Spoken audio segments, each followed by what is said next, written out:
Welcome into the voice of college football on Notre Dame. I'm your co-host, Patrick Previty. We have a new co-host in the building. Brendan, if you want to introduce yourself, we're doing the intros and hellos to start off this lovely stream on April Fool's Day. Yeah, thanks, Pat. My name is Brendan McAlinden. I do a podcast with One Foot Down right there occasionally as well, covering Notre Dame football. Been a lifelong Notre Dame football team fan, as most are. Grandfather's Notre Dame fan, father was Notre Dame fan, and so I am, and my children will be, and that is the tradition. That is how we pass it on. It is a rite of passage. I imagine yours is very similar. Right? I come from the same pipeline, Yeah. the exact same. Dad, fan of Notre Dame, grew up rooting for Notre Dame, and it was just one of those things where I'm watching them as a kid, and just the Golden Domer is mesmerizing on the TV. And even though I'm from SEC country, I'm in the South. I'm just in love with Notre Dame football, so I'm in the exact same boat as you. Yeah, I grew up in Ann Arbor, so I mean, we definitely are behind enemy lines. Yeah, definitely. Well, when we first talked, and I'm kind of throwing you a little bit of a curveball, but I think it'll be really useful for an introduction as well. You did mention your favorite moment as a fan and your least favorite kind of moment as a fan. I definitely wanted to share that here as well. Yeah, I'll start with my favorite moment as a fan. I think for me, it's really tough, but like the emotional feeling, I've had decades of memories, but the one that gets me is that 2020 Clemson game. There's nothing like it.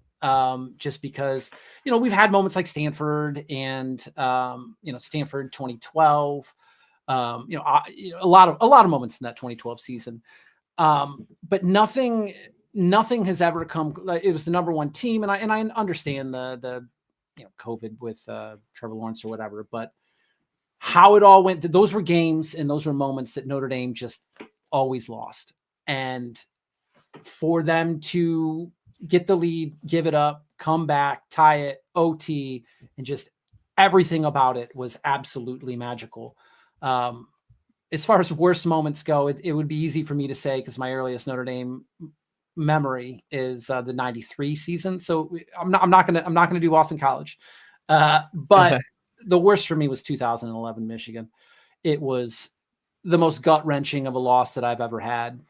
For all of the trash talk that I lived in Ann Arbor at the time, the amount of all of my friends, the amount of trash talk I had going into that game, and then how it unfolded at the end there, just the absolute highs, like picking up my wife and her sister in our arms and we're jumping around. And then, Gary Gray Frankenstein's his neck and can't turn around. And it crushed me. It crushed me. It was one where I didn't recover for like a month from that one.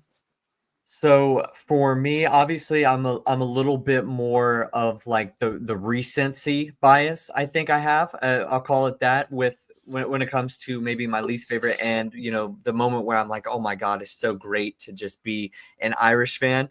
I would have to say for me, maybe the best moment, and I'm gonna go with from this past season. I think was the Georgia one. I think it was just being able to just control that game, and it wasn't like.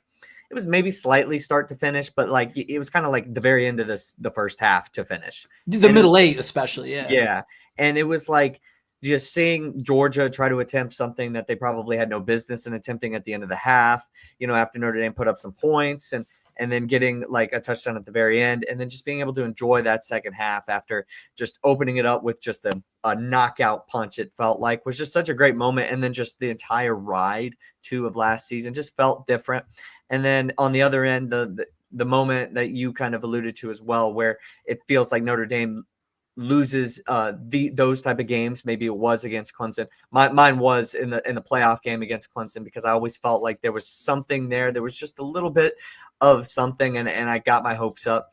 And at the end of that half, maybe that middle eight, right, was just Notre Dame got torched, and it was just so unfortunate. And it was one of those things that just felt like it flipped away, and it was like, we're doing this all over again.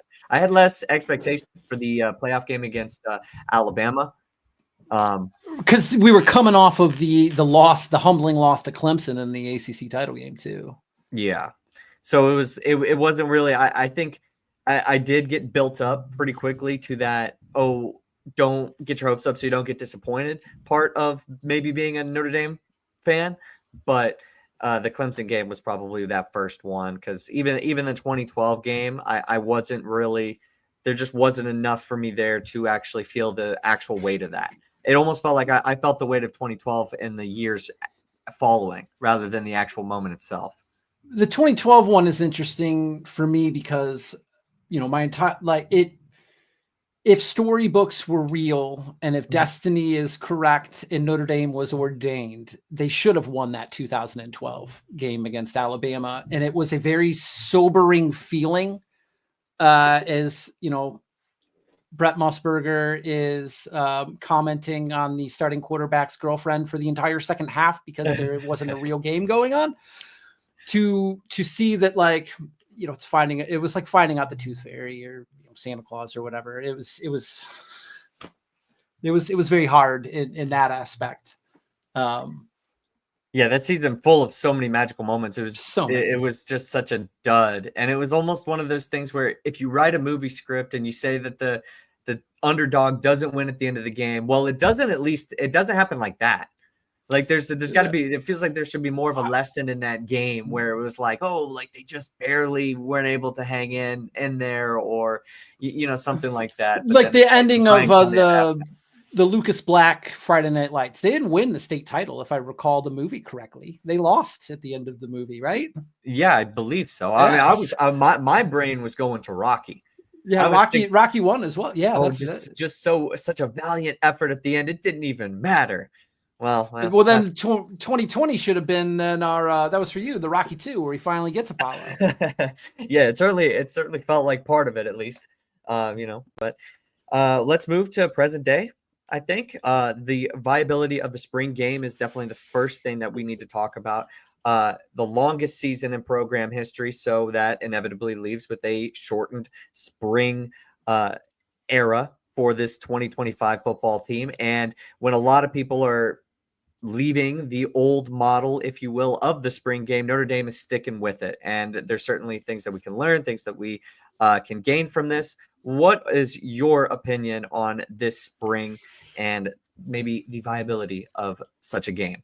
Yeah, so I don't know. It seems like half of college football has canceled their spring games, right? Nebraska famously, I think, lobbied the first real salvo this year. And then we've seen Michigan State kick it to the curb. We've seen NC State kick it to the curb. We've seen North Carolina kick it to the curb. Ohio State's kicked it to the curb, and they're blaming it on the length of their playoff run. Texas recently just announced that they aren't. USC isn't.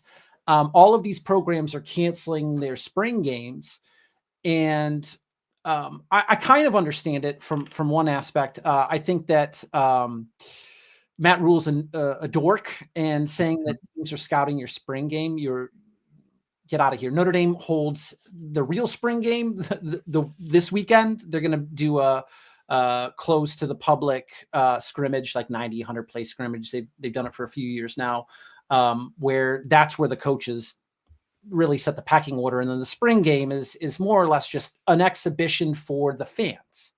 And that's what I think the spring game should be. And that's what Marcus Freeman said when he was asked about it as well, is that, like, I have a family. I want to bring my family to a Notre Dame football game. And I brought my two older kids last year to their first game. I have my daughter was 10 and my son at the time was 7. And then our youngest was 4. Well, at that age, they were able to sit through it. But I also have my youngest is a 4-year-old daughter, and I want to bring in those two when they were younger. We would bring them to spring games because the ticket price was like $15-20. There's no obligation. You kind of sit where you need. If you need to go and spend a half hour in the concourse to get concessions or to use the bathroom, or kids are walking around, it's not a big deal. It's the spring game.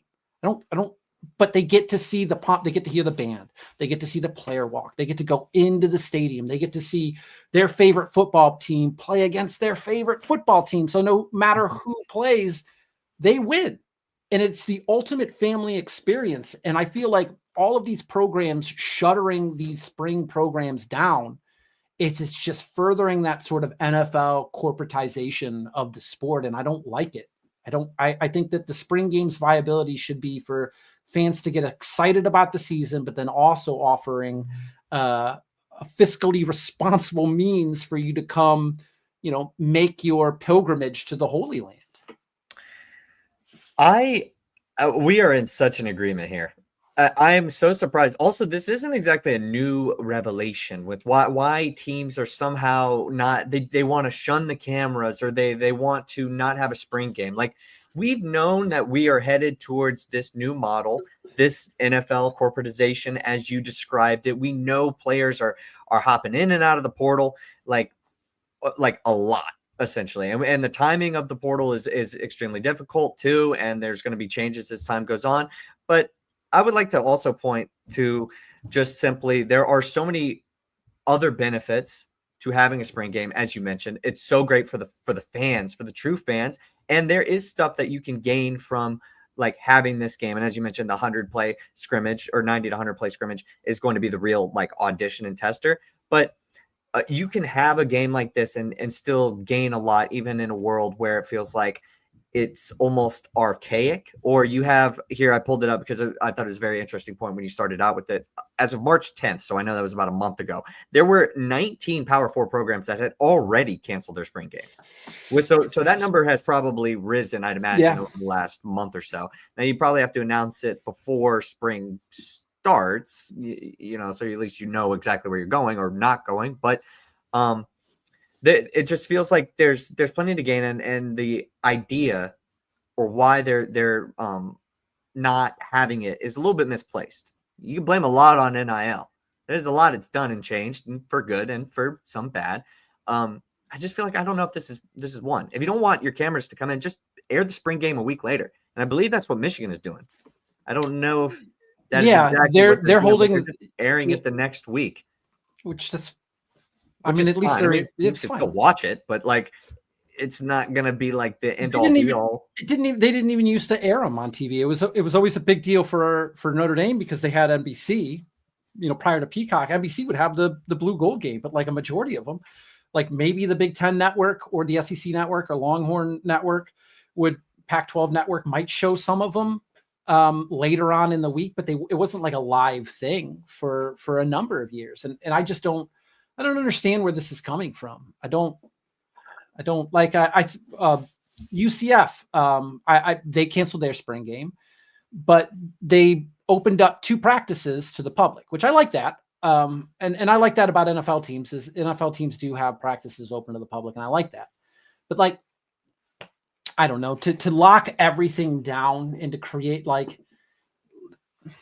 listen, this isn't the all the King's Men, right? There isn't some like massive spy operation that you need to break up, or you don't have all of these secrets that you need to hide behind. Just run a vanilla spring game.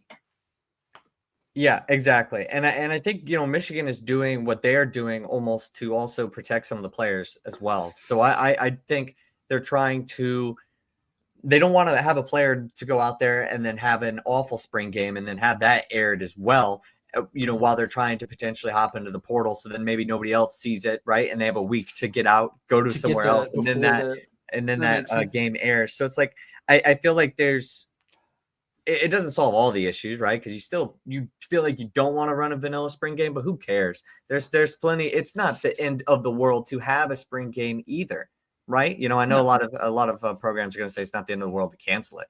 It's not the end of the world to have it. I mean, and it's not a benefit every player's to going to play fans. every single play too. No, I mean, they barely play. Like the starters will maybe play the front half, and then in the second half they'll have the 3s and 4s. And you know what? It's a great opportunity for the walk-ons to be able to catch touchdowns in Notre Dame Stadium. Like what's cooler than that, catching a touchdown in Notre Dame Stadium? And you're removing some of these guys' opportunity to have a moment, a signature moment in their playing career that they're going to, put their bodies on the line for, 4 years in some cases, 5 years in some cases for these walk-ons.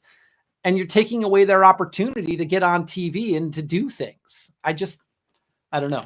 I think it's a disservice to far more people than it is to protect whatever kind of secrets you're hiding. Well, and that's why I feel like it is more so a coach's thing than like blaming it on the transfer portal or what kind of new schedule that we have. Because as you mentioned, yeah, it would be awesome to catch a touchdown in Notre Dame Stadium. Put me in, coach. I would love to do that. If they don't want to do it, I'll go out there and do it. But like, actually, you'd love to see a player in a game kind of format to try to make a, get an opportunity, make a name for himself within the coaches. Sometimes you have an okay spring, you haven't really been able to break through, and then you have one heck of a drive at whatever position, and you just really show, and it's positive. It's a good thing, and it doesn't erase however much they saw, but it can be the cherry on top, and it could be something. And you got to think that a lot of these players, while they do love the flexibility of hitting the transfer portal, I'm sure they also really love the opportunity for some competition and to not have to uproot their entire life and have to deal with another recruiting, whirlwind that this time is only going to last 2 weeks. 2 weeks, yeah. And part of it as well is like last year after the scrimmage, you saw a bunch of guys transfer before the spring game, and people are like, well, why are they transferring? Because by the time the blue gold game rolls around, they already know sort of what they've done this spring has already been kind of put in place for the staff. So I don't know. I don't understand it. I don't understand why. And like you said, with the coaches, some of them just like to control things. And that's, I think, Rule's thing. Cause he's been very vocal about it and worrying about people. And like, remember Ohio State was worried about, Michigan setting up spy, drones to watch their spring game. And it's like, maybe they weren't exactly wrong with Connor Stallions, but at the same time, it's like, come on, what are we doing here? This isn't, the end of the world. Hey, the more power that you have, those decisions are more of a reflection on your own personal beliefs. And these coaches at these programs have unlimited power. So it is different because you see somebody like Deion Sanders. I mean, I think he would be, you would have to fight tooth and nail to get rid of that for them. I believe, right? And they wanted to do a joint practice. They wanted, and that's not what it was with a joint game. It was it Syracuse? Was it Syracuse that they wanted? Syracuse. Yeah, that's fun, and I think more programs should start doing that. And you know what? If you want to lose your spring practice or spring game, and you want to bring these little cross country spring, I don't know. It doesn't even need to be a full game because I don't know if they want to risk them to that, but have like a limited scrimmage against a team across the country. That's fun. Like make it fun. I was surprised that waiver didn't get approved. I would imagine that's got to be something that there are other programs that they want to do. That's got to be. There's something. It felt like there was something there. Yeah, especially when it's programs like Colorado and Syracuse. They're not going to intersect during the season. I can understand if like you wouldn't want to do it in conference, and you might not necessarily want to do it against a group of 5 program. But doing it again, like if Notre Dame wanted to play against Arizona State in one of these things, that's just fun. And there's no crossover as far as like common opponents or anything like that necessarily. So that's a good pull. That's a good pull. I think that's a good like reference. I feel like the Arizona State connection with Notre Dame is a very similar one for Syracuse and Colorado. Yeah, I mean it's a equal distance, and there's a little bit of history there with Notre Dame played that 2-game series, right? I'd have to remind myself, but let's move into the spring expectations. Well, maybe I looked that up in the meantime, but there's a lot of stuff that we talked about with the ever-changing nature of the spring. So with that becomes the changing of potential expectations. What are we going to know by the end of this entire part of the year. It's going to be different than maybe in years past after, as we mentioned, the longest season in program history. What do you think are proper expectations for this spring? I think the most important thing is health, right? My number one expectation is it's a win this spring if there's no catastrophic injuries. I agree. And I think that's the number one thing that you got to look out for in these. I'm not sure when you're looking at Notre Dame's coming into this season. I don't know, for my expectations for it is I'm not expecting any real answers, is I think the biggest thing for me when it comes to the spring. And if I was going into the spring and I was saying to myself, the quarterback position needs to be figured out by the end of spring, I don't think that that's a proper expectation. It might end up that way, but I don't think that that's a proper expectation. I think the battle can, in some ways carry into the fall. And then the offensive line position too. And, Notre Dame's offensive line. I mean, the guys that are going to start in the blue gold game, I don't know if they've decided their format yet, if they're doing the draft again. But we know that whoever starts the starting five in the Miami opener is not going to be the starting five come the playoff. I mean, that's a guarantee. I'll put money down on that. So as far as setting proper spring expectations goes, I think that you need to make sure that when you're looking at the spring, that it's just bonus football, and that you watch these, state-run media clips that come from Notre Dame of, all of the highlight packages, and you just have fun, and just remember that, they're going to sort a lot of this stuff out. A lot of guys got a lot of run that they would not have otherwise had with a season that went a month longer. And I just think that as a fan base, the proper at least for me, and maybe you agree, maybe you don't, but I think that you should look at the spring football as being like something fun as opposed to getting definitive answers. What do you think of that? I actually agree. I think it would be nice to have some answers. And I think we just will simply, it's just an inevitable thing whenever these players practice for a month, that we're just going to know, we're going to know more regardless. But I think, like you mentioned, I think it's okay that we don't have the answers to everything, or that we don't really have definitive answers to anything. It is bonus football, and I do agree with you. There's just too many, especially in this specific year, there's just too many things that are hindering this Notre Dame program from figuring everything out. You're missing Malachi Fields and Will Pauling, your top two outside guys at receiver.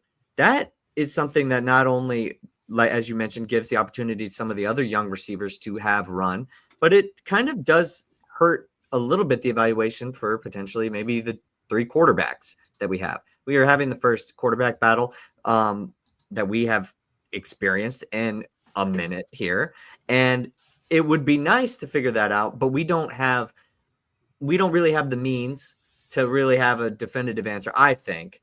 And I think it's like that across the board. There were 9 scholarship players at the beginning of spring that were not participating because they were recovering from surgeries. That's a pretty fair number, I'd say. And I don't know what it is across the board for other programs, but when that's the case, we're going to talk about the individual position groups. So I'm just touching on all of them right now in this one answer. But like when we have those guys out with surgery recoveries, we have a quarterback battle with 3 guys, not just 2, 3. We're missing 2 guys at the receiver position, and then we're trying all these different combinations at offensive line, and we're still trying to figure out. I'm not even talking about the defense, right? I think you have to end up just looking at this as, it's nice that we're playing football, because that's still honestly more than a lot of people could say. We're going to know more just inevitably, but yeah, definitive answers, I think it's almost impossible. That'd be too high of an expectation. So I guess let's jump into the big question then. What do you think this quarterback battle is going to look like by the end of spring? Okay, so my thing was mainly just where I can't be in the heads or the mind space of these young athletes. Like, I don't know exactly what their plans are if they don't get it. I don't know exactly how Kenny Minchie feels, CJ Carr, Steve Angeli. I don't know exactly their opinions on the rest of their career if they lose. And they're competitors, so you obviously think that they're going to say all the right things and they're going to be there till the very end, tooth and nail. But at the end of the day, it's a business.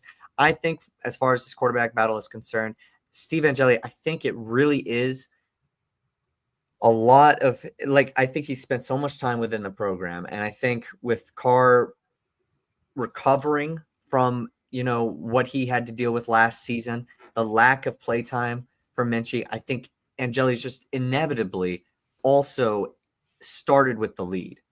And I think I don't know if that's for sure. You could correct me on that. I would imagine, I mean, they're getting split reps across the board, but I thought that he would have started at least at the front.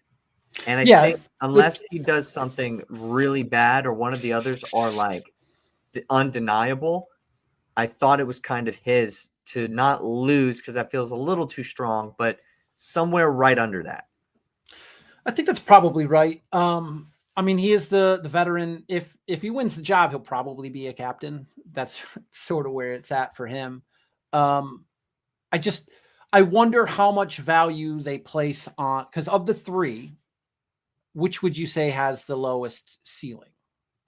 Probably Steve Angeli. And he probably has the lowest or the highest floor of the three from the experience standpoint. And I think that's why it puts him in sort of the pole position at the start. But go ahead. Yeah. No, continue. I mean, one of the things too is how much do you value then that ceiling, and what is the difference in the ceiling? And Steve Angeli's been in the program, he's got his degree, but they've went to the transfer portal twice over him. And does Freeman want to Miller Moss it? Right? Does he want to go the Miller Moss route of just being like, you put in your time, you're our guy, or Kevin McDougal? Like, what do they want to do that? And it works sometimes, but it doesn't. Or do one of the two younger ones? I mean, CJ Carr probably has the highest ceiling, maybe. I mean, I think Minchie has a more diverse skill set. I think that he's got some pretty good wheels. I saw Denbrock speaking on it the other day, and he mentioned that he's as good a runner as Leonard was, which I was like, oh yeah, different runner, but he's probably good. But it's I like that there is, with this battle, there's a healthy contrast between them. There's the guy that has more experience, has played in a playoff game in the biggest spot of the whole season. Notre Dame is in the mud, cannot get out of their own way offensively. He comes in, provides a spark at the end of the half, gets a field goal. And I mean, I don't know if they make it. I don't know if they win that game if he doesn't provide that spark. But at the same time, I watch him drop back. I watch him take sacks. I watch him hold on to the football. I don't see a pocket awareness that, and hopefully the offensive line should be the strength of this team going into the year. But it is of concern to me that he still has those same tendencies that he's always had. And I don't know, I don't know if the coaches feel comfortable with that, because they obviously didn't feel comfortable going into 24 with him, despite being the bowl MVP. They still went to the transfer portal and still got Riley Leonard. I am interested to see what it looks like after the spring, because I think that someone's transferring. And I think whatever conversations that the coaches have post spring, like if you're Steve Angeli and you're told this battle is legitimately going into the fall, if you're Steve Angeli, you have your Notre Dame degree, do you, even though they haven't announced a starter, but do you take a battle into the fall, knowing that this is your last year of eligibility, and if you don't win that battle in the fall, you won't play, you'll probably never start another football game? I think I think if you're him, it's simply a business. And as you mentioned, the two guys coming in for and kind of skipping the line, if you will, and being brought in ahead of him is super unfortunate for his career. And for him to just be here this long is so impressive. So it's like, yeah, if you're told legitimately, hey, look, we don't know, maybe if they say they don't know, and this is something I feel like hasn't been also talked about enough. I think we always think that Angeli's going to be the one to transfer. Maybe somebody else, maybe either Minchie or CJ Carr, end up deciding that they don't want to continue it in the fall either. And that's something that he also weighs. And he says, okay, well, if this continues and I only have to go against one other person, well, then shoot, I'm just going to roll the dice and do it that way. So we don't know that either.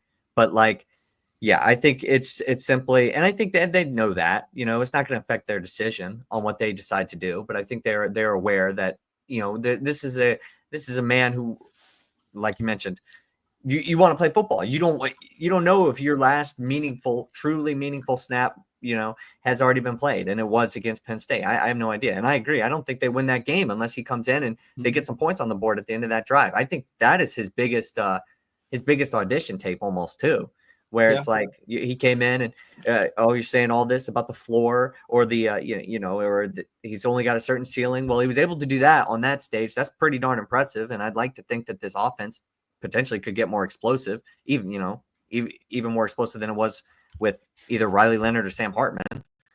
So yeah, I mean, year 2, Denbrock as well, and then the wide receiver position continues to grow, and the offensive line. What did you hit me with? How many starts did the offensive line have against Texas A&M in the opener?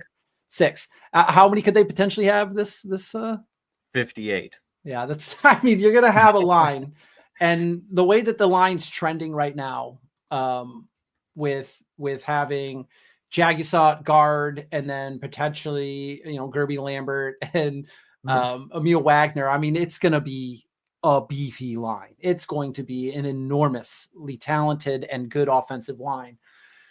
And for a guy that holds on to the football, I mean, maybe that helps. Maybe it lets some guys get open downfield and it pays off for him. But if he transfers, we know that it was either maybe he didn't necessarily win it, but we know that he didn't have the job coming out of the fall. And then conversely, if he doesn't transfer, and they don't name a starter, I think that tells you something as well. I mean, if he doesn't transfer, I think that he then goes into fall camp in the pole position earnestly in the pole position. I think it would be very difficult to lose it going into the fall. And Marcus is pretty open with these players and is very realistic. He doesn't sugarcoat it. He tells his players exactly where they stand. So whatever comes about it, I actually wouldn't be entirely surprised if one of the quarterbacks didn't transfer after the scrimmage this weekend. I wouldn't be surprised if somebody transferred after the on like Monday or Sunday or Monday. I wouldn't be entirely surprised if that happened. Yeah, I wouldn't be surprised either. And I mentioned it just a second ago. I think it's super important to also recognize that Angeli's definitely not the only one who could potentially transfer here. Like, it is not just him. Like, there's so many different combinations and so many different things that is up in the air simply because it's 3 individuals. And there's so many different things. I did also want to mention too that the snap count is super interesting to me, because I think we do say that Angeli has all of this more experience, and he certainly does, and big time stuff. I've started a bowl game, all that sort of stuff. But he's had 245 snaps in his career. CJ Carr 4. And Kenny Minchie was 17. Like, total, that is such a low number for all of those guys. So yeah. I'd also imagine, as much as he might be the pace car, it's still not like he had started 6 games or something like that. So it's and even the bowl game, was against mostly backups. Yeah, I mean, Oregon State's like what? They lost their head coach. Yeah, they lost their head coach, and it was just out the door. But I mean, whoever doesn't win, I would like to highlight this from Joel. There is an opening at Mizzou, as Drew Pine has decided to take his talents elsewhere. I mean, that is how many different teams? He was at Arizona State, right? Notre Dame, Mizzou, and now 4th team. And he was at Notre Dame. I mean, what, 2 years, 3 years? So he is he's taking every ounce of that COVID exemption and using it to his advantage. I can't believe there's still that. There's still the COVID exemption. Like, I in think this is the and going last into, year. okay, I think this is as well. Yeah, if my memory serves me correctly, it was the first 3 years at Notre Dame, and now 3 different teams in the last 3 years. And the guys that stuck around, like no one is ever breaking like Jack Kaiser's like snap counts or games played or anything like that. No one will ever assail a lot of these statistics put up by the kids that got the additional year. Oh yeah, they definitely won't. I'm taking a look at some of the stats for him too. Just hasn't really been able to stick on as like the starter for any of these teams. I mean, a lot of people go to college for 7 years. Yeah, they're called doctors. I like that. All right. Well, do you want to move to the offensive line?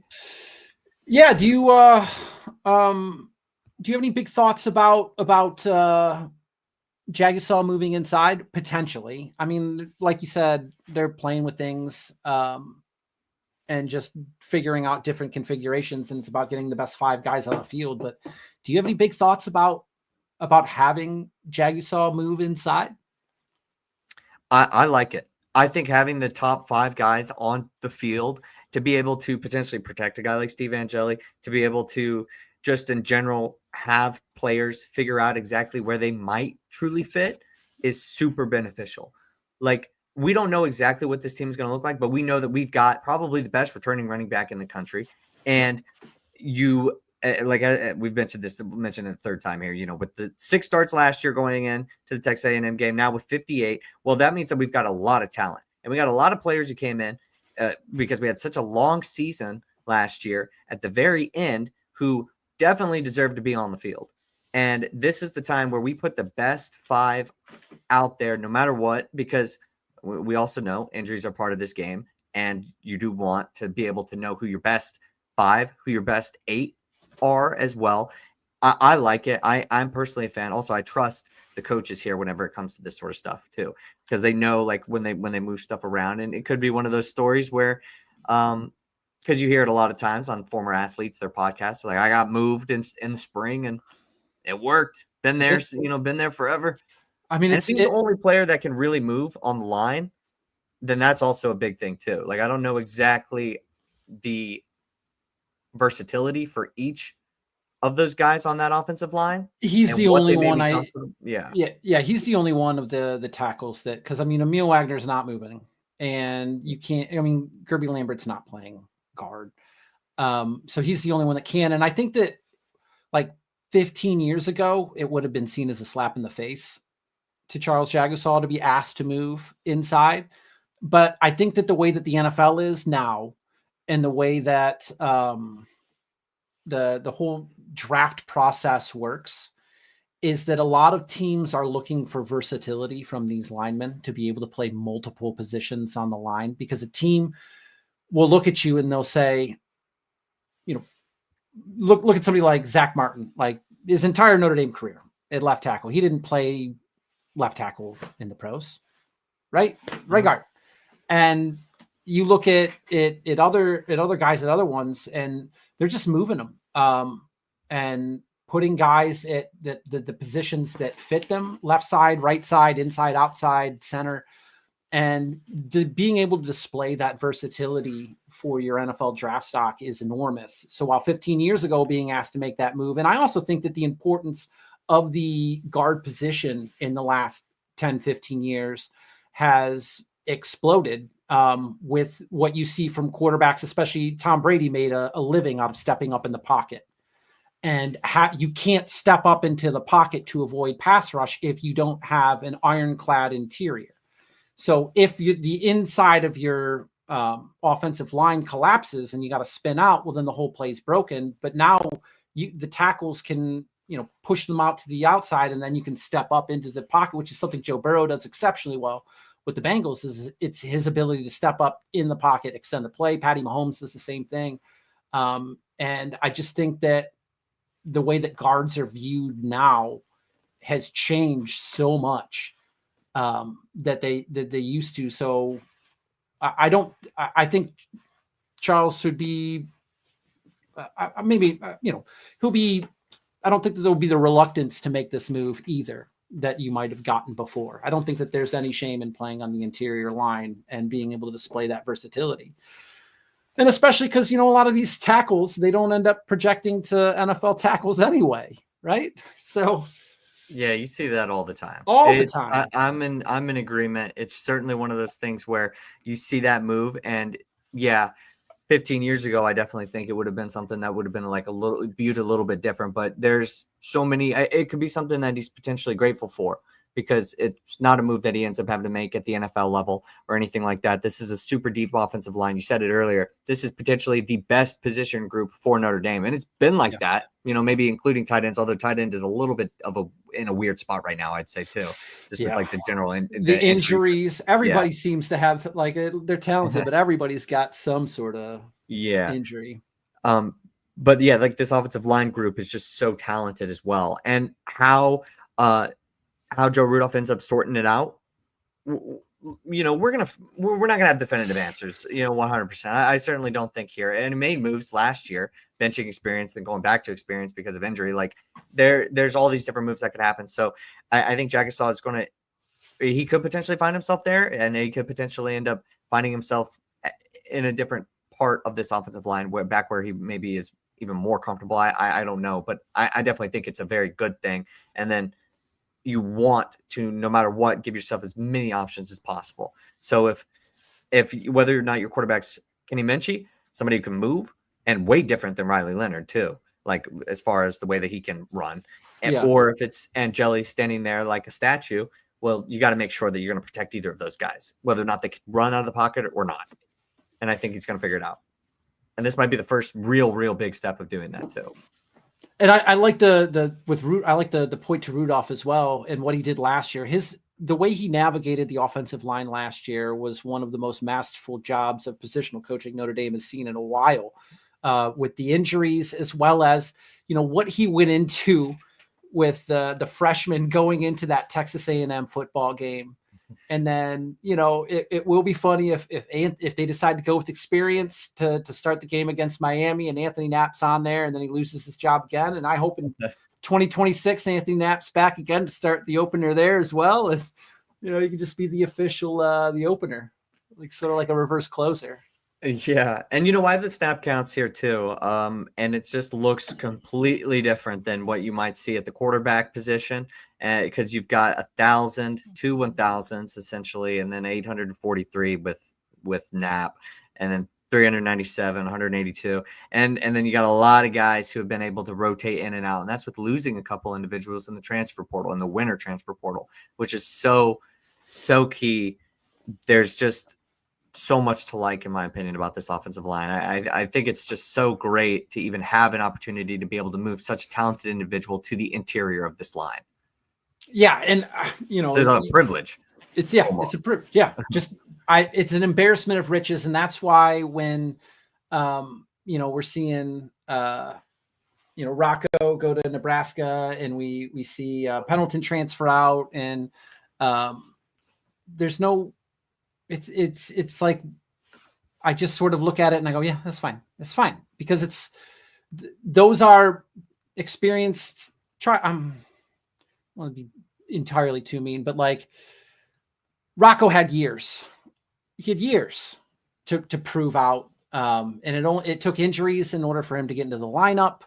And, it's just, thank you for your contribution. But, and even Coogan, it's like, Coogan was never going to be a top flight. I don't think Coogan is going to be a top flight NFL offensive lineman, which I think all of the guys,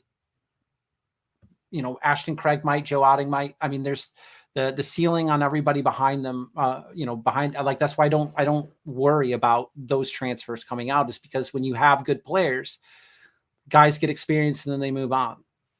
Mm-hmm.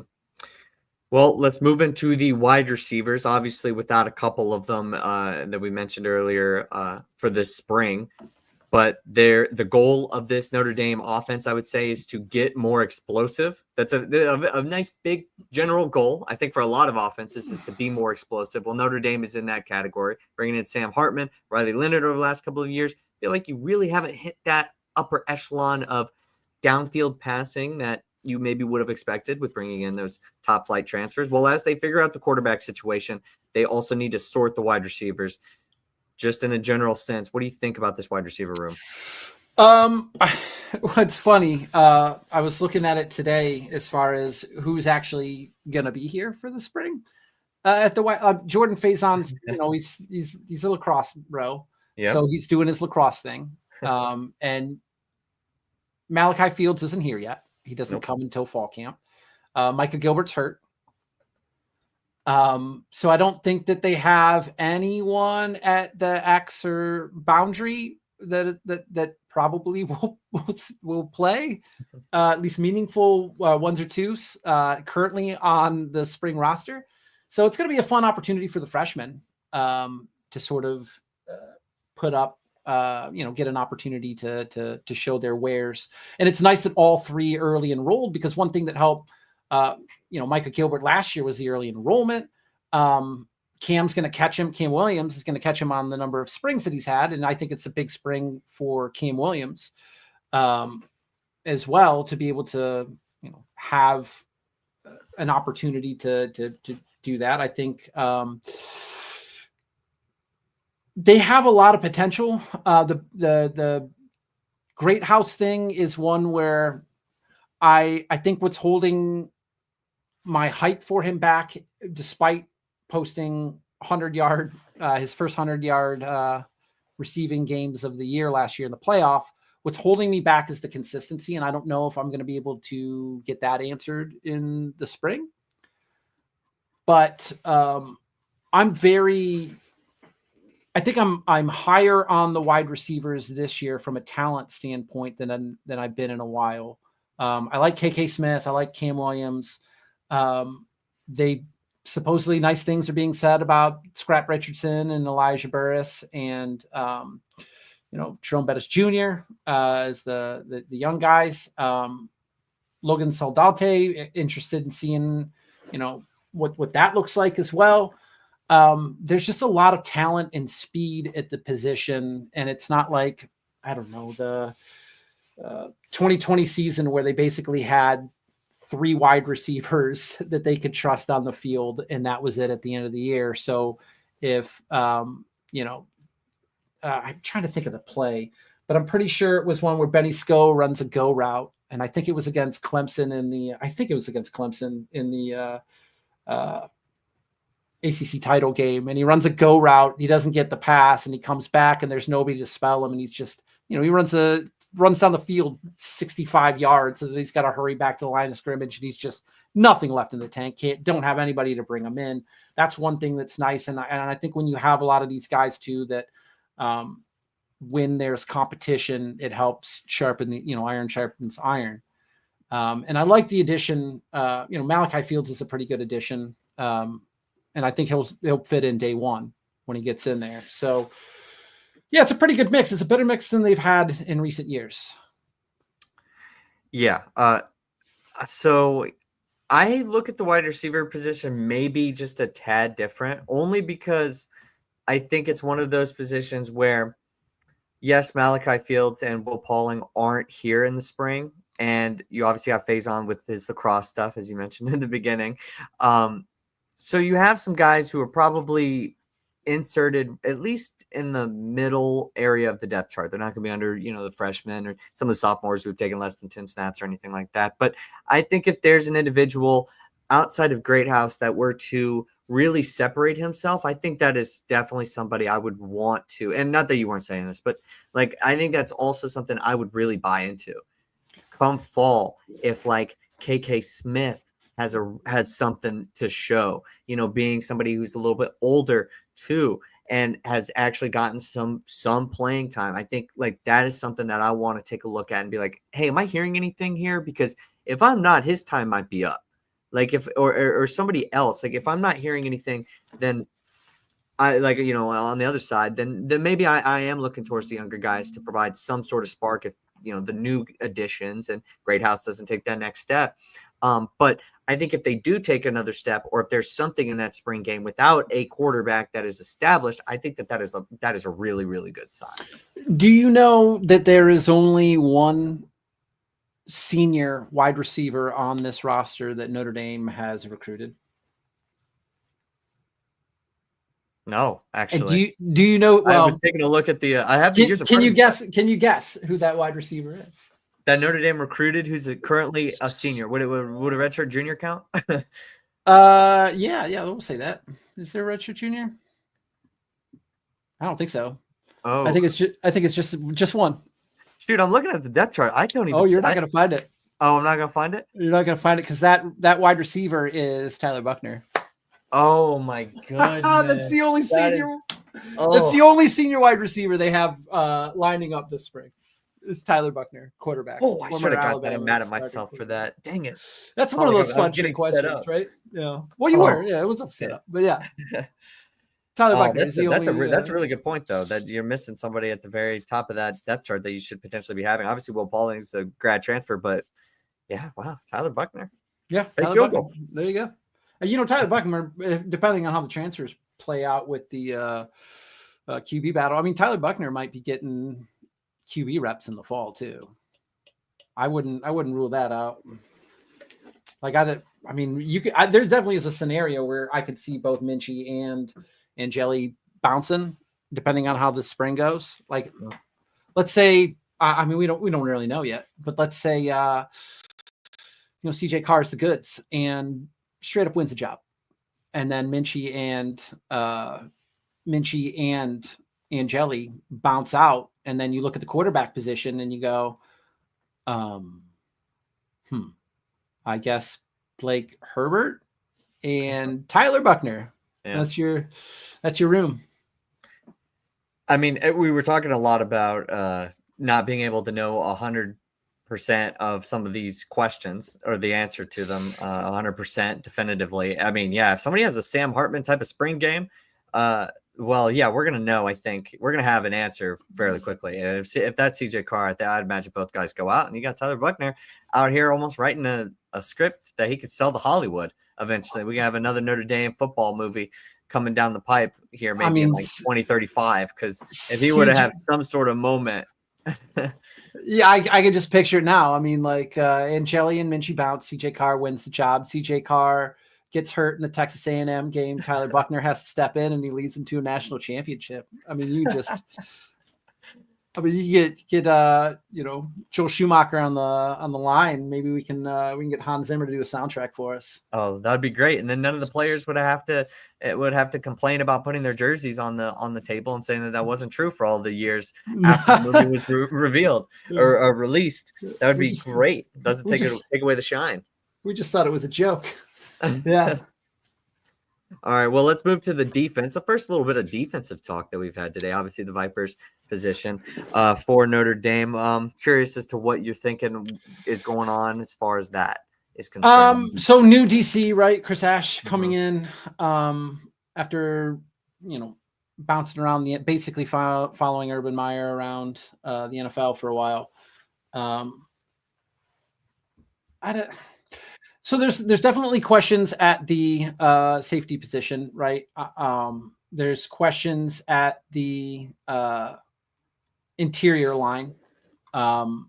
There's also questions at the Viper position because all of your projected Vipers, Jordan Batallo, Boubacar Traore, they're coming off injuries. So I think as far as Vipers concerned, it's Tuli Alamaka and who? Logan Thomas? Yeah, Logan Thomas. 213. So that's definitely going to be an interesting. It's going to be some interesting defensive formations in the blue gold game. That's for certain. Do you think it'll be? I mean, both Botello and Traore are coming off of pretty bad injuries. Do you think that there's any cause for concern there? Or is Tuli Alamaka a good enough player that if they need to be eased in, he can hold down the forward enough? I think he can, but I'm not like you asked like a confidence level type of thing. that is one where I don't think that we're going to have an answer by the end of this. There's just like, I think it's very similar to tight end position where we're just going to have to see how some of these guys come back from injury. We're just going to have to see exactly what they look like. And what our new DC is going to look at, exactly what he wants, how he wants this defense to look. There's just so many moving pieces. And I think that that's just not exactly something that I can feel comfortable saying that we're going to know by the end of the spring. Yeah, and because most of the other positions, like it's going to be Gabe Rubio, and it's probably going to be Donovan Heinisch. Though lots of nice things are being written about Jared Dawson, and Jason Onye is coming back. So I feel okay with that too deep. I mean, it's not. They've had worse two deeps on the interior. And then as far as the field goes, Notre Dame's had a problem with that true rush end position in recent years, that they haven't been able to get the kind of pressure that you see some other teams get rushing just for. And I think some of it has to do with the way and the misses that they've had recruiting that DN spot. But Bryce Young seems like he's going to be an absolute star. Mm-hmm. And Joshua Burnham looks like he's solid already. I really like that. They really like Christopher Burgess as well. He's got to get a little bit bigger. But I really like that side of the D line. I actually think that the defensive line is borderline and starting to become underrated with how I think we have like so much unrecognized depth for this team. And I understand we don't really have the top of the line individual that we might just be like, I mean, there's certainly one of these guys is going to be that, right? But I just feel like it's starting to become like, it's a less of a concern to me whenever I look at this defensive line. Yeah. I think that's probably, I think the underrated part's true, because they adopted, under Elko and then Clark Lee, the idea of waves, right? And they've really set up the roster basically since Elko and then Lee that they're going to keep rotating guys in. Mm-hmm. And that's how they, and the depth of the line and the ability, and you saw the depth on display with the amount of injuries that they had at the Viper last year, where it's just like boom, boom, boom, boom, boom. And it's like, oh my gosh. But they made it to the national championship game. And like, if it's Heinisch, if it's Dawson, like Rubio, Onye, Muckham, like you can put these guys in and it's not like there's a dramatic drop off. And I think that when you're up against an offensive line that is the 5, maybe they have a swing, but the 5, and you can keep bringing fresh waves in and package players.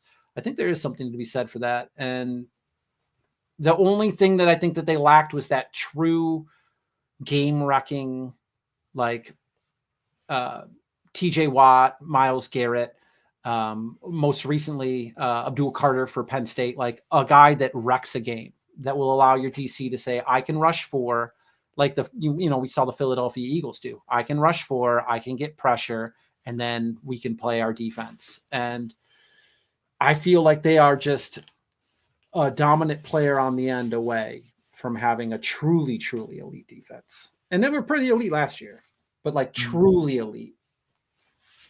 This team has 11 scholarship players on the defensive line, 10 in the linebacking group. And it's a shame that ACLs tear. They do. But I think they're going to figure it out, though. I really do. And you're right about the game record. It changes. It just flips the entire game plan, I feel like, for some of these offenses upside down. And just to not have that extra, it's going to have to be something that's almost like high school recruited. I feel, you're not going to get that in the transfer portal, I feel. Not usually. I mean, how lucky was Florida State to find Jared Verse off the scrap heap, right? Yeah. I mean, that was a kid that, like, Jared Verse was the kid who was at like directional state A&M up in the Northeast, and he was like a tight end. And then during COVID, he just decided he wanted to be a DN and just started working out, and then had like a monster year, and then went to Florida State. And yeah, I feel like that's the only path that it could happen, where a player is transferring, maybe either like back up, and they are changing positions. I feel like that is almost borderline the only way that could happen. Or if you have like, or if you're willing to like go the Texas A&M route and to just Brinks truck up to somebody. Well, we know Notre Dame they might end up doing that eventually one of these years, like especially for that specific position. We stopped with the quarterback rentals, so maybe we can run to DN. Yeah. But hopefully they don't need to. Hopefully they hit on the recruiting this cycle, and Bryce Young and Josh Burnham are the goods. Yeah. All right. Well, let's talk a little bit about recruiting maybe here. Yeah. Let's get into that. There was a little bit of news with Javion Osborne, but we're going to start back. Right, you want to talk about Rodney Dunham, right? Yeah, I mean, this is the one for me. This is kind of my white whale of recruiting. Mostly, just to put some. Let me get his exact stats up here. So there he is. Bam. He is 247. 33rd overall composite ranked, number 4 edge. 24/7 themselves have him as the 14th overall and 2nd ranked edge in the nation. This is top flight pass rusher. Notre Dame does not get these. And to kind of put that into context of like, what do you mean Notre Dame doesn't get these? He would be the first top 20 player at that position since 2011. And to go even further, and how barren Notre Dame has been at recruiting this position. That 2011 class had Aaron Lynch, who was number 9, Ishaq Williams, who's 26, and Stephon Tuitt, who's more weak side, but was 32. The last time Notre Dame signed an edge rusher who was ranked in the top 100. Do you know? I think I know because you maybe shared it with me earlier. Was it 2011? It was 2011. Yeah, okay. Because they have it. Okay. It wasn't just top 5. It wasn't just or top 15. It wasn't just top 50. Mm-hmm. It was top 100 because the last guy. That's crazy. It is absolutely ridiculous. Bryce Young was 73, so it's top 50. Bryce Young was 73. He was the highest. Before him, the highest ranked was Joshua Burnham at 109. In the Dalen Hayes, if you're curious, was 132. Who else was up there? Yeah, that's it. That's the list. Well, he announces his commitment April 10th, so they got a little bit of time, but it's coming up 9 days or so from now. It's going to be between Duke, Notre Dame, Georgia, Tennessee, and South Carolina. If everybody's curious why Duke is in there, North Carolina. He's a North Carolina kid, yeah. Yeah. So obviously high upside pass rusher. On3 also ranks him extremely high too. So there's really no there's no like crazy difference between these recruiting sites. It's pretty much a consensus top flight 4-star, number 7 recruit for them in the entire 2026 class. That would be an insane get for Notre Dame. That's not Sincere Lynch. Yeah, that would be.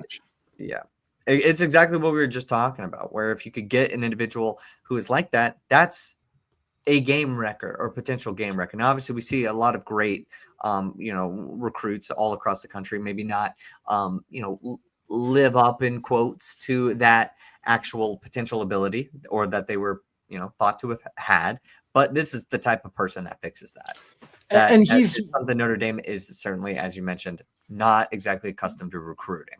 And he's one of those guys that isn't just like Keon Keeley was one of those guys, but he was a guy for the frame. Like he had the frame of a 5-star, so he got the rankings. Like this is a player that has the frame and has the tape too. So I'm pretty hype about it. If they could pull this off, it would be one of their bigger recruiting wins. Just because they haven't done it in so long. Mm-hmm. Right now, I think for Notre Dame, I think the one that they have to be the most worried about is South Carolina. From the quick little bit of research that I did, I know South Carolina and Tennessee hosted them on multiple times. Usually, that's a fairly decent sign, especially right around like the springtime. I don't know. Has he been? I think he was recently also on campus. He's gotten he was on. Oh no, The junior day. He was. Has he ever been on Notre Dame's campus? I know he's got an OV set for June. They offered him. They offered him March 20. They offered him a year ago, and it does not look like he has been at least on an official visit. That'll come up. Yes, he was. He was here on the 22nd of March. Yep. There you go. This year, yeah, I see it. So that's a really good sign. You know, I mean, obviously in the top 5, you're kind of assuming he's hopefully been to the campus at some point. So that's not just top 5, but we're 5th kind of thing. I think that is definitely Notre Dame's in a position where they could potentially get him. Javion Osborne is another. That's the name that's gained a lot of steam since he cut his list at 2, right?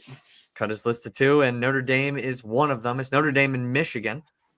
So obviously I got a text this morning talking a little bit about the outlook as far as what it is between Notre Dame and Michigan. Word is out in Michigan circles that he's kind of trending Notre Dame. Notre Dame's getting very aggressive, potentially with things regarding NIL and everything like that. They are the slight leader, and he's likely to make a decision in a few weeks and not wait for his official visits. Now, I know you had a perspective on Notre Dame's, way of recruiting that I thought was really, really interesting and insightful. So one thing about him is, when was the last time he was at Michigan?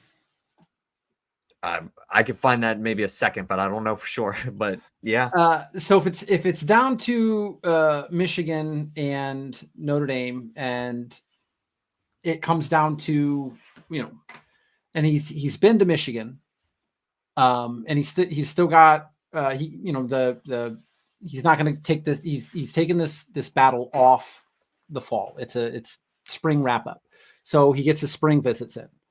And he just had his Michigan and the Notre Dame ones coming up, right?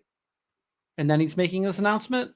He's potentially he canceled the remaining visits and only locked down the official visits to Michigan and Notre Dame. But the general whispers is that he's potentially going to commit even before those official visits and make his decision. And he might just drop out like the last official visit as well and only go to the team that he ultimately decides on. Yeah. So if it's an instance where Notre Dame wants to get involved with it, if it's an NIL fight, I feel pretty good. Michigan did blow their bank recently with they got some crystal balls. Let's see here. Well, I'm also looking at recruiting visits that were initially set up. This was in mid-March. That were initially set up, and obviously these aren't like official visits, but you had Notre Dame March 18th, so he's been to the area like fairly recently, but even more recently was Michigan on March 28th.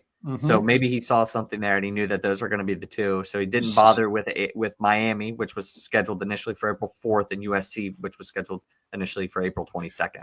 So usually when it goes and you see a kid and he takes an official visit somewhere, and he and coming out of that visit so when they have the visit, right, that's normally when you give your best sales pitch, and normally the visit couldn't have gone better.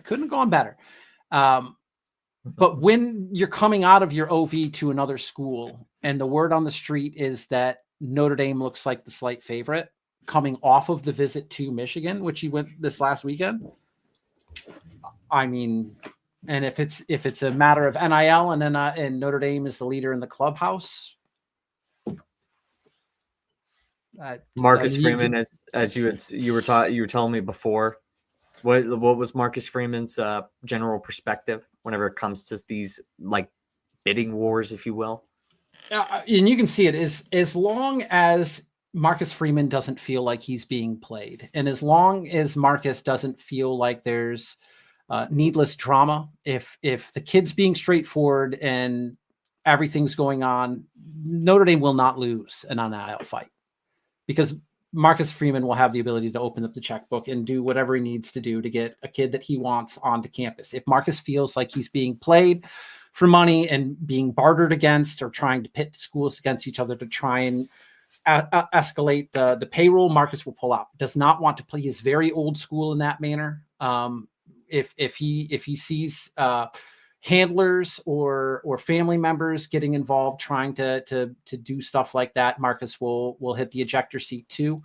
And that doesn't seem to be the case here. If it's truly just an NIL fight, Marcus Freeman, as long as he doesn't feel like he's being played or disrespected, will win. And after the Peyton Bowen thing and the Keon Keeley thing, Marcus is done playing those sort of games. And Notre Dame's compensation in NIL is not publicly made available, but from what I've heard and understand, they compensate their players quite handsomely. There have been schools who have tried to make runs at as recently as last year at players who are currently stars at the University of Notre Dame, and offered them almost $500,000 NIL deals before they broke out. And Notre Dame matched it and said, "You're not going anywhere. You're staying here." I don't know if I can say the names. I would love to tell you them, but they will keep what they want. Nobody is going to outspend Notre Dame if they want to spend. So if the kid's being earnest and it's just about that, and it's just about the money and making his most, and it doesn't seem like he's being played, I have full confidence in Marcus Freeman being able to get this job done. If that's it. And if Notre Dame has a slight lead and it comes down to NIL, I mean, I don't know. I'd crystal ball it if I could. I mean, I can. Yeah, crystal ball it. Sure. What is a crystal ball? Right? Yeah. What is that? But I feel pretty good about it. Crystal ball predictions. It's certainly leaning towards Michigan, but if the idea is that even after this, if this is an NIL thing and has anyone put in a crystal ball post the visit to Michigan? That's a good question. Because that's the thing too, is sometimes they put it like on 247, he's got a crystal ball, but that came at 221. That was in February. Yeah. And now he's had a trip to Ann Arbor, and the scuttle is that Notre Dame's the leader. Mm-hmm. Okay. All right. I think the official visit for Michigan is set for June. And then I was trying to find the official for Notre Dame, but if the idea is maybe that he is supposed to the official for Notre Dame is also June. Okay, June 13th. Yeah.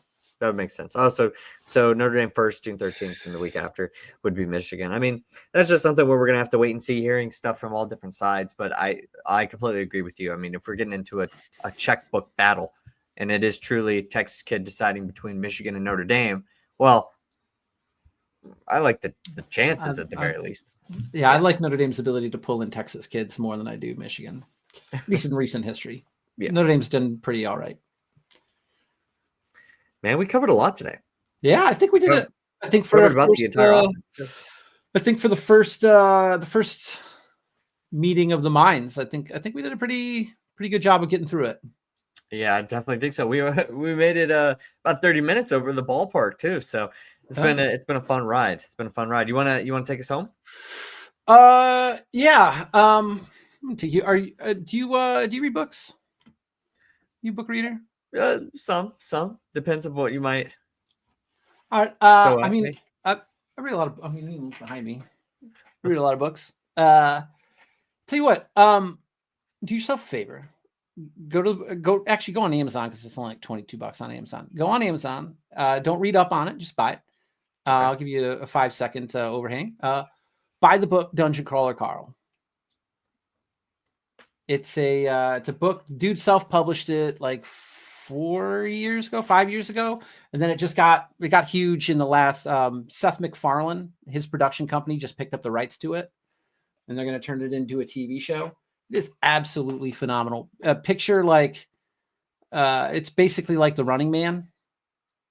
Aliens, there's aliens, and then like everybody who wasn't inside at 2:30 in the morning Pacific time, everybody who was inside, every building on Earth got completely flattened. Anything with a roof, umbrellas, buildings, everything got completely flattened, and Earth is turned into a television show for this world universe out there. And Carl is out there with his ex-girlfriend's show cat, and they have to navigate this dungeon underneath Earth to the amusement of aliens. It is absolutely phenomenal, and you can't put it down when you start reading it. I did a quick Google search, and I definitely think that is something that's really interesting. This is pretty cool, and it's a series too. It's 7 books, and like the aliens, it's recent, and the aliens have him like you level up, so it's like he's leveling up as he's doing it. He's just like an ex Coast Guard guy, and he's just like leveling up. It's extremely funny, extremely violent and gory, and there's horror elements, lots of comedy. Princess Donut as cat's fantastic. Everything about the series is just do yourself a favor. If I hear the audiobook version's good, if that's more your jam, but the book itself is just phenomenal. So if I leave you with anything, go pick up Dungeon Crawler Carl. It's worth it. Can't put it down once you get it going. Wow, that's interesting. Yeah, and you see Seth MacFarlane, they're gonna make it into a show, and it is built for television. I mean, it is built for it. The amount of gore could be a bit much, but like, yeah, there's he does good work. There are lava spitting llamas that sell crystal meth to goblins. It's phenomenal. Yeah, I'm looking at it right now, and I'm seeing that the production company acquired it. This was like last year, August 2024. So I'm definitely an individual who ends up seeing the television or movie adaptation more so, but the book is worth it. I'm not. Well, there's definitely a lot of books that are worth it. You know, whenever it comes to that, there's plenty. Usually, I think a lot of people like the books more. You know, and it's always about it's on the movie or the television to hopefully like rise to the standard. Yeah. Well, it's been a good talk, a good first stream. This has been a ton of fun. I cannot wait. We'll be back every single Tuesday at the same time around 7:30, 7:50. Just, ballpark it, but it's going to be right there, right around that time. If we change it back to Monday, you never know. We might do that. But for the time being, it'll be on Tuesdays. And this has been the Voice of College Football on Notre Dame. We will see you guys next week.